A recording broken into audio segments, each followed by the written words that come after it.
मुझे आइडिया ही नहीं था कि मेरा शौहर इस कदर बुज़दिल है। तुम्हारी माँ मुझे पराठों के खातिर इतनी सारी बातें सुनाती चली गई और तुम वहां खड़े सिर्फ बातें सुन रहे थे। मैंने तुमसे इसलिए शादी नहीं की कि मैं तुम्हारे घर वालों को पराठे बना बना कर खिलाऊं या फिर उनकी कड़वी बातें सुनूं। मेरी जॉब, मेरा करियर मेरे लिए बहुत इंपॉर्टेंट है और मैं किसी के लिए भी ये सैक्रिफाइस नहीं कर सकती।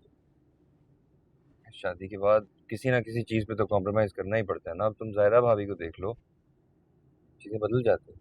मैं जायरा भाभी नहीं हूँ ये सारी चीजें बर्दाश्त करती रहूंगी और एक्सप्लॉइट होती रहूंगी।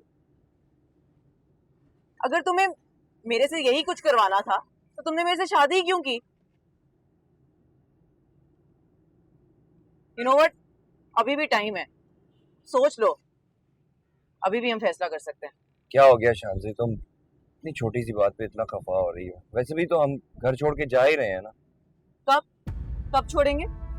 माँ के सामने आवाज तो निकलती नहीं है तुम्हारी। यार तुम, मैं सिर्फ वेट कर रहा हूँ कि आलिया बाजी का मसला हल हो जाए, वो अपने घर वापस चली जाए, फिर मैं अम्मी से बात कर लूंगा। अपने घर तो वो जाने नहीं वाली, तुम्हारी अम्मी भी ये नहीं होने देंगी। बेहतर यही होगा कि तुम उन्हें खुद ही घर छोड़ा, नहीं तो फिर मैं अपने घर चली जाऊंगी, क्योंकि मेरे से तो ये सब बर्दाश्त नहीं होगा मजीद। पहले तुम्हारी अम्मी कम थी, जब तुम्हारी बहन ही मुसल्लत हो गई है मेरे सर पे। शांति, 2-4 दिन की बात है, जरा घर में मामला ठंडे होने दो। आलिया बाजी घर वापस चली जाए तो मैं अम्मी से बात कर लूंगा। Whatever.